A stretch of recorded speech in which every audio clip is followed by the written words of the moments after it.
పరిశుద్ధుడైన మా తండ్రి, మా జీవితంలో ప్రభు దినమున, మరొక పునరుద్ధాన దినమున నీవు మాకు ఇచ్చిన పరిశుద్ధ ఆలయంలో, నీ పరిశుద్ధ సన్నిధిలో, నీ పరిశుద్ధ పాదముల చెంత నిన్ను స్వేచ్ఛగా ఆరాధించే భాగ్యము మా అందరికి అనుగ్రహించినందుకు కృతజ్ఞులమై ఉన్నాము. మాతో మాట్లాడండి, నీ రాజ్యము కొరకు సిద్ధపరచండి. యేసుక్రీస్తు నామములో ప్రార్థిస్తున్నాము తండ్రి, ఆమేన్. ప్రకటన గ్రంథము 1వ అధ్యాయము అలా తెరిచి ఉంచండి.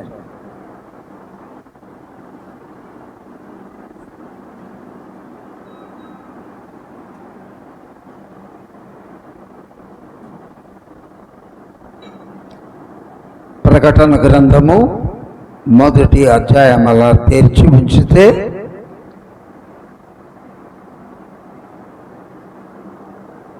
శరీరధారిగా ప్రభు అయిన యేసుక్రీస్తు వారు 800 సంవత్సరాలకు ముందే కన్యక గర్భవతి అయి కుమారుని కనును, అతనికి ఇమ్మానుయేలు అని పేరు పెట్టుదువు అని ప్రకటించిన తర్వాత 800 సంవత్సరాల తర్వాత యోసేపు, మరియా, కన్య అయిన మరియా వారి ఇరువురికి ప్రదానం చేయబడింది. ఆమె గర్భవతి.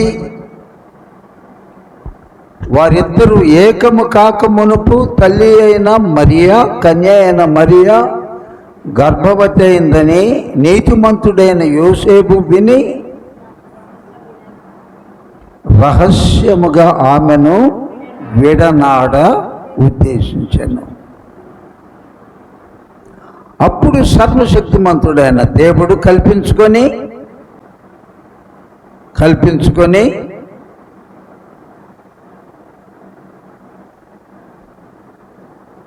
యోసేపు, నీ భార్యను విడిచిపెట్టవద్దు, నీవు తలంచినట్లు కాదు, ఆమె పరిశుద్ధాత్మ వలన గర్భం ధరించింది, ఆమె విడిచిపెట్టవద్దు. ఆ క్షణం నుండి ఆమెను యోసేపు చేర్చుకున్నాడు. బిడ్డను కనే వరకు ఆమెను అతడు ముట్టలేదు. ఇవన్నీ బైబిల్ మాటలే. అంతకు మునుపు 800 సంవత్సరాలు యేసయ్య పుట్టాడు. రకరకాలు బాప్తిసాలు ఇక్కడ ఈ లోకములో ఉన్నాయి చలామణిలో అని యేసయ్య ఆత్మలో ఎరిగి ఉన్నాడు. కాబట్టి తన 30వ ఏట గలిలయ నుండి బయలుదేరి యోర్దాను నది ప్రాంతములో బాప్తిస్మం ఇచ్చు యోహాను పాప క్షమాపణ నిమిత్తమై నీటిలో బాప్తిస్మం ఇస్తున్నాడని ఎరిగి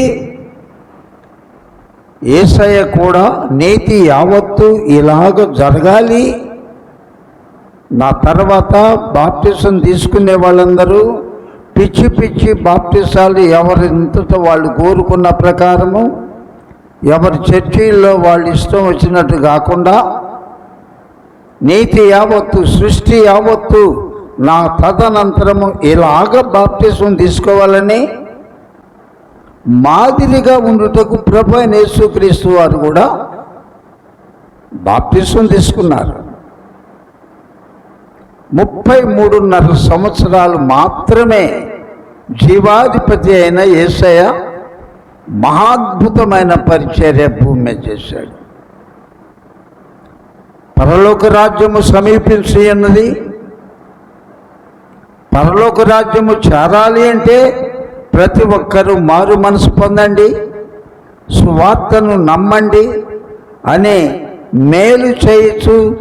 యూదయ, గలిలయ, సమరయ ఈ ప్రాంతములన్నీ ఖాళీ నడకన బయలుదేరి అనేకులను స్వస్థపరుస్తూ, అపవిత్రాత్మలు పట్టిన వారిని విడిపిస్తూ, కుష్టు వారిని, కుంటి వారిని, గుడ్డి వారిని, చెవిటి వారిని, మూగవారిని స్వస్థపరుస్తూ, పక్షవాయువు గల వారిని కూడా బతికిస్తూ, దయ్యములు, కుష్టు వ్యాధిని కూడా స్వస్థపరుస్తూ, అందరికీ ఇలా మేలు చేయొచ్చు ప్రభువు సంచరించాడు. అవన్నీ దేవాతి దేవుడు తన కృపను బట్టి చేశాడే కానీ ఆయన వచ్చిన ముఖ్యమైన కారణము ఆయన ఉన్న రాజ్యములో ఆయన బిడ్డలమైన మనము కూడా నరకములో ఉండకుండా నిత్య రాజ్యములో ఉండాలని దేవుని యొక్క ప్రేమ. ఈ సందర్భంలో నరకం గురించి కూడా 2 మాటలు తప్పక చెప్తున్నాను. అక్కడ అగ్ని ఆరదు, పురుగు చావదు. చలికాలం మనం ఎంత ఏం చేస్తాము? ఒకవేళ మన దగ్గర ఎండు కట్టెలు, చలి మంటలు వేసుకోకపోతే, నా బాల్యంలో ఉండేవి, ఒక చోట చలి మంట వేస్తున్నారంటే ఆ చుట్టుపక్కల ఒక 15-20 మంది వెళ్ళి కొంచెం దూరంగానో దగ్గరగానో నిలబడి ఇట్టి అనుకుంటా వేడి చేసుకొని కొంచెం సూర్యరశ్మి చరం అనుకుంటా ఎండరాగానే దాని మీద నీళ్లు చల్లేసి వెళ్ళిపోతుండేవాళ్ళు. నరకం అనేది ఇక అగ్ని ఆరదు, ఆర్పేసేవాళ్ళు లేరు. అది దేవుడు విధించిన భయంకరమైన శిక్ష. నీకు 40, నీకు 30, నీకు 90. నిన్నేదో వీడియోలో చూసా 111 సంవత్సరాలు అంట ఆమెకి. ప్రభువుని ఎరుగునో లేదో తెలియదు.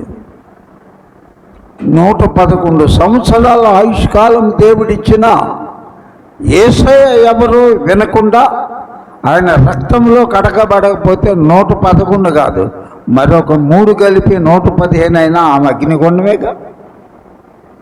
అక్కడ అగ్ని ఆరదు, అగ్నిలో వేసిన వాడు సావడు.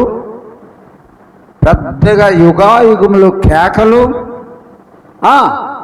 ఏడుపును, పండ్లు కొరకటం పెద్దగా. అందుకు మన కోసము త్రిత్వమై ఉన్న దేవునిలో ఒకడైన ప్రభు అయిన యేసుక్రీస్తు, ఆది యందు వాక్యమై ఉన్నవాడు, దేవునిలో ఉన్నవాడు, వెలుగై ఉన్నవాడు, జీవమై ఉన్నవాడు, కృపా సత్య సంపూర్ణుడుగా మన మధ్యకు వచ్చి నివాసము చేశాడు. తన సొంత ప్రజలైన యూదులైనను చేర్చుకోలేదు. దయ్యం పట్టిన వాడు అన్నారు, తిండిపోతున్నారు, తిరుగుబోతున్నారు, పాపుల స్నేహితుడు అన్నాడు.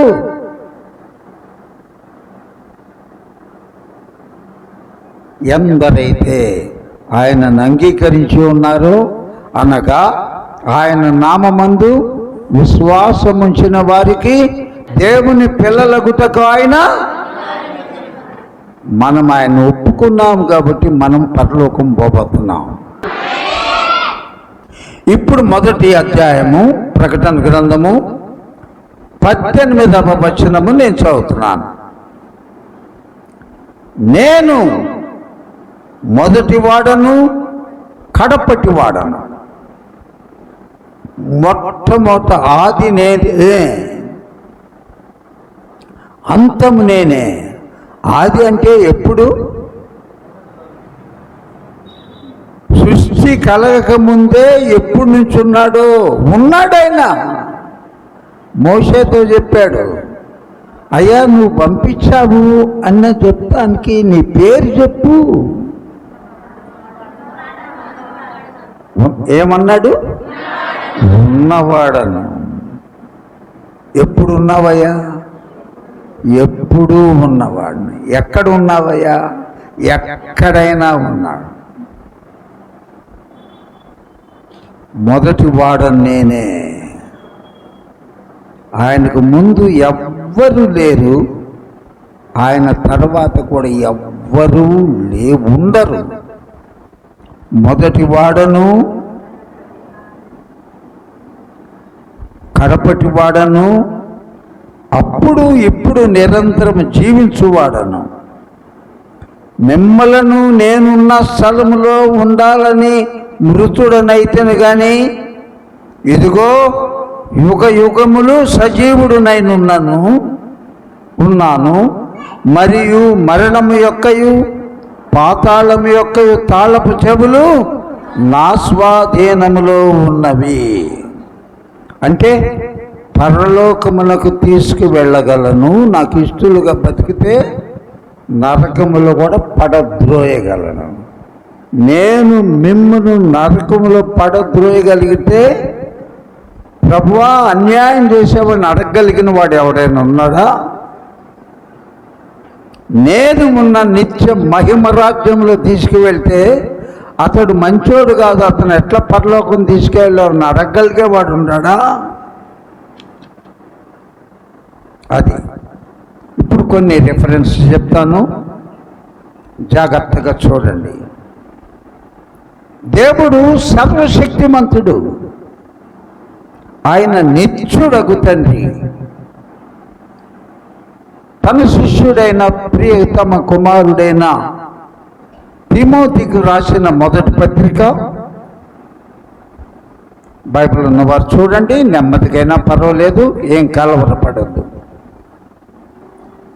మొదటి తిమోతి పత్రిక 6వ అధ్యాయము 15వ వచనము ఎవరైనా చదవండమ్మా. శ్రీమంతుడును అద్వితీయుడగును సర్వాధిపతి యుక్తకాలమందు ఆ ప్రత్యక్షతను కనపరిచెను. ఓకే, 13వ వచనమే కదా, రైట్. 13 అమ్మా, 13 చదువు. ఓకే, 15. ఆయనే ఆది అయి ఉన్నాడు, ఆయనే అంతమై ఉన్నాడు. ఆ మాట ప్రకటన గ్రంథములో 22వ అధ్యాయము 13వ వచనము చూడన్నా. 22వ అధ్యాయము 13వ వచనం. నేనే అల్ఫాయు ఒమేగయు, మొదటివాడను కడపటివాడను ఆదియు అంతమునై ఉన్నాను. చాలమ్మా, థ్యాంక్ యూ. ఎన్నో చూడండి ప్రభు.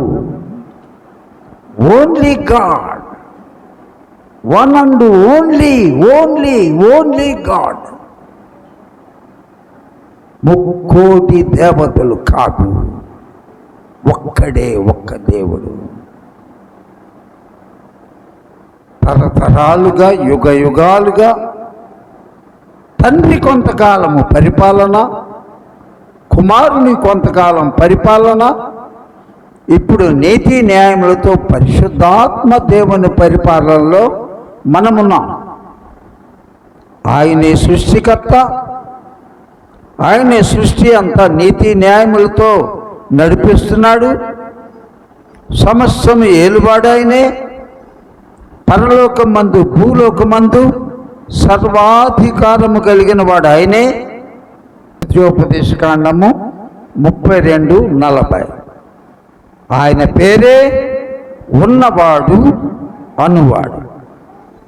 ఇంతటి మహా గొప్ప దేవుడివే మానవునిగా భూమి మీద ఎంతకాలం ఉన్నాడమ్మా? సంఘం అయిన మిమ్మల్ని అడుగుతున్నాను, 33.5 సంవత్సరాలు మాత్రమే.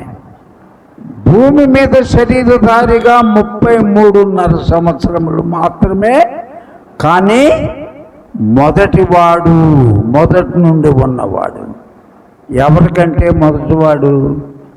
ఎవరికంటే ముందు నువ్వు అసలు ఆయన ఉన్నాడు. అది అర్థం కావాలంటే నెత్తి మీద ఉన్న మొత్తం ఊడిపోతాయి. అంతకు మించి ఎక్కువ ఎవ్వరూ ఆలోచించదు. ఆయన ఉన్నాడు కాబట్టి ఆయన కలగజేశాడు. కాబట్టి మనం పయనించే ఆ కష్ట మార్గంలో యేసయ్య చివరి 3.5 సంవత్సరాలు ఆయన కూడా నడిచాడు.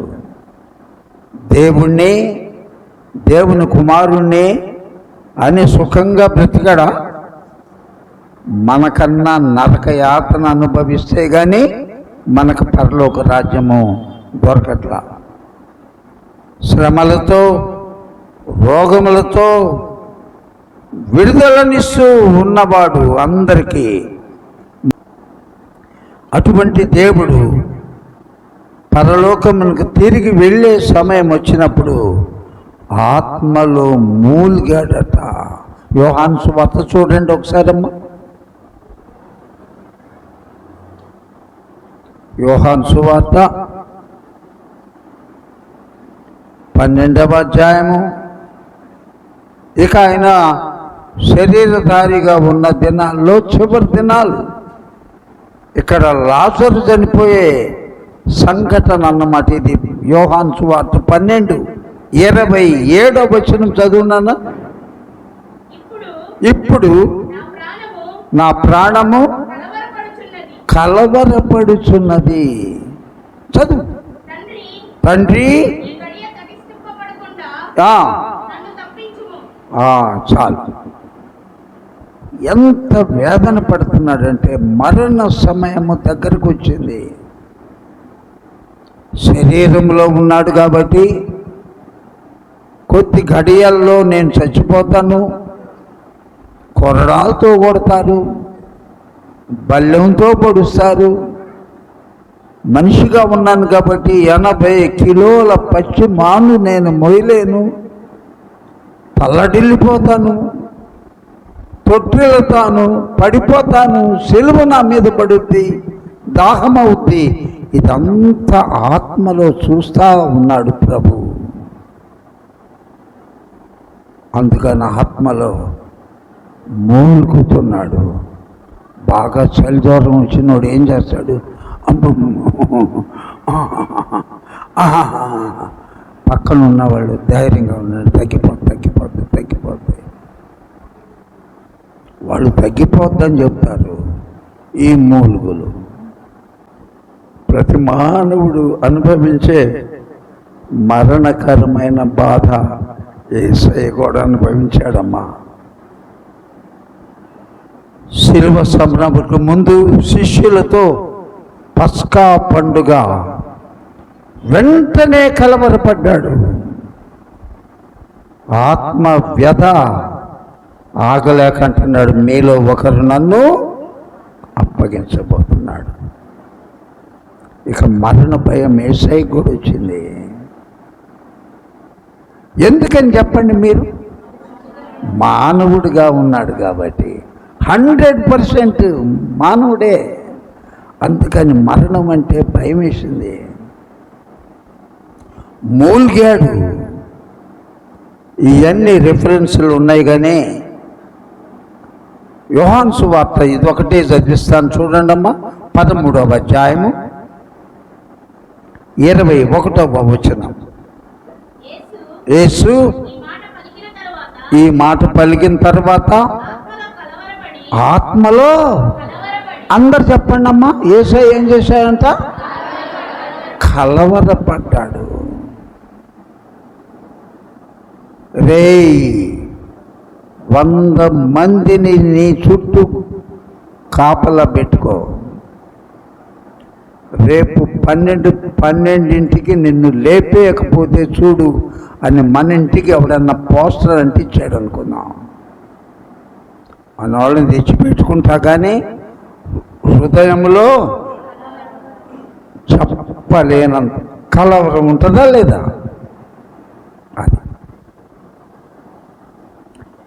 ఇక సిలువకు అప్పగించబోతున్నాడు. ఆత్మలో యేసయ్య కలవరపడ్డాడంట. గెత్సెమనే వనములో చింతాక్రాంతుడగుట. నా ప్రాణము మరణముగనంతగా బహు దుఃఖము పొందుతున్నది. మీరు ముగ్గురు ఇక్కడ నా కోసం ప్రార్థన చేయరా అని పేతురు, యాకోబు, యోహానులను అక్కడ పెట్టి రాయి విసిరి వేసినంత దూరం ఏకాంతంగా వెళ్ళి బండం మీద పట్టుకోలేక భారము కలిగి ప్రార్థన చేస్తుంటే ఆ చెమట రక్తపు బిందువులుగా మారిందంట. ఒక చరణం పడదామా? ఒకే ఒక్క చరణము. యేసు రక్తము, రక్తము, రక్తము.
చదువుకున్న బిడ్డలకు పరాక్రమశాలి అయిన నెపోలియన్ గురించి వింటాం.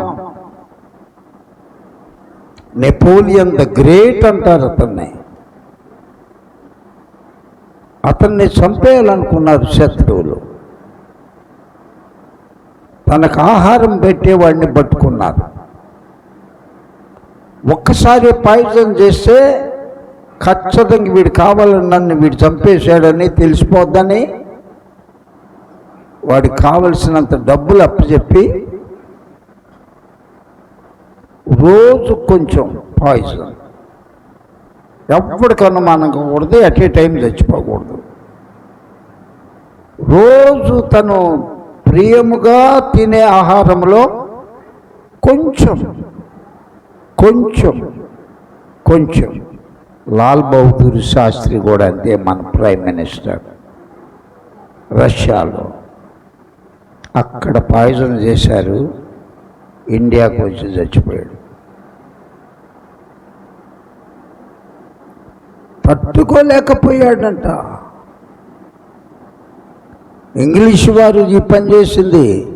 ఒక ద్వీపంలో ఆయనకు నెమ్మదిగా నెమ్మదిగా శరీరంలో వాపులు మొదలైనాయి. ఊహించనంత పవర్ఫుల్ మిలిటరీ జనరల్ నెపోలియన్ ఊహకందంగా ఎక్కడెక్కడ వాపులు, మోకాళ్ళు వాపులు, గీలకల వాపులు, అలా వాపులు అయిపోయి దిగులతో చచ్చిపోయాడు. యేసయ్య ఆయన మరణ వేదనకు అతి ముఖ్యమైన విషయాలకు వచ్చాం. ఎందుకు అంత దుఃఖముతో ప్రాణం పెట్టాల్సి వచ్చింది? దేవుడై ఉండి, మానవుడై ఉండి. మత్తయి సువార్త 26వ అధ్యాయము 49వ వచనం. 26:49. వెంటనే యేసు యొద్దకు వచ్చి, అమ్మా బోధకుడా, ఓ నీకు శుభమయ్యా అని చెప్పి ఆయనను, యేసయ్యను ఎవడాడు పెట్టుకుంది? ముద్దు పెట్టుకొని మరీ అప్పగించాడు. అది తట్టుకోలేకపోయాడు యేసయ్య. యేసయ్య ఆత్మలో ఎరుగును. అయినా ఎంత బహిరంగ, బోధకుడా నీకు శుభం అని చెప్పి ముద్దు పెట్టి పట్టుకోండి అప్పు చెప్పాడా? యోగా చేసి మన నమ్మక ద్రోహాన్ని బట్టి యేసయ్య హృదయం పగిలిపోయిందమ్మా. పొడవబడ్డాడన్నమాట. ఇప్పుడే ఆత్మలో, గుండెల్లో ఎంతప్పుడు గుద్దేసినట్టుగా అయిపోయింది ప్రాణం. అది వీడు ముద్దు పెట్టుకొని 30 నాణ్యాలు, కేవలం 30 వెండి నాణ్యాలు నేనిచ్చే నిత్య జీవం పోగొట్టుకుంటున్నాడే వీడు. ఎంత భయంకరం! ఒకవైపు నమ్మక ద్రోహము, మరొక వైపేమో నమ్మిన మిగిలిన శిష్యులందరూ బ్రతుకు జీవుడా అని పారిపోయారు. ఒక్కడున్నాడు చివరి వరకు. చెప్పండి, యోహాను. Praise the Lord. తెగించాడు. సిలువ దగ్గర ఒక్కడే ఉన్నాడు. వీడేం ముఖం జల్లక ఉరేసుకొని చచ్చి ఆ తాడు దిగి పొట్ట పగిలి పేగులు బయటకు వచ్చి పశువు కన్నా హీనంగా, కుక్క కన్నా హీనంగా చచ్చాడు. యూదా ఇస్కరియోతు ముద్దు పెట్టుకున్నవాడు. మిగిలిన వాళ్ళు బ్రతికుంటే బలుసాకు తిందామని పారిపోయారు. చచ్చిన బ్రతికిన నా ప్రభువే అనుకొని తెగించి చివరిదాకా ఉన్నవాడు. అబద్ధపు రెండో కారణం, అబద్ధపు నిందలు. హేరోదు వద్దకు, పిలాతు వద్దకు తేబడినప్పుడు ఆయనకు వ్యతిరేకంగా సాక్ష్యం చెప్తాకు కొంతమంది వచ్చారు. మేము విన్నాం, దేవుణ్ణి దూషించాడు, నేనే దేవుణ్ణి అని చెప్పడం మేము విన్నాం. ఈ దేవాలయాన్ని బడగొట్టండి, 3 రోజులు నేను లేపుతానన్నాడు. అన్నాడండి వీడు. ఒరే అంత మేళ్ళు పొందారు. కుష్టోడా, కుంటోడా, గుడ్డోడా, మోగోడా, చెముటోడా, అరే ఎంత మందిని బాగు చేశాడు. అప్పుడు ఎంత ఆనందం! 5 రొట్టెలు 2 చిన్న చేపలు 20,000 మందికి సంతృప్తిగా తిన్న దినాలు ఉన్నాయే. సిలువ వేయడి అంటారా? తట్టుకోలేకపోయాడమ్మా. తలూపుచూ అపహసిస్తూ, ఒరే నిన్ను నీవు రక్షించుగాయా, ముందు దేవుని కుమారుడు అయితే దిగిరా. దేవుని కుమారుడు నన్ను డప్పాలు చెప్పుకున్నావు కదా, దిగిరా, చూద్దాం ఎంత దేవుని కుమారుడు.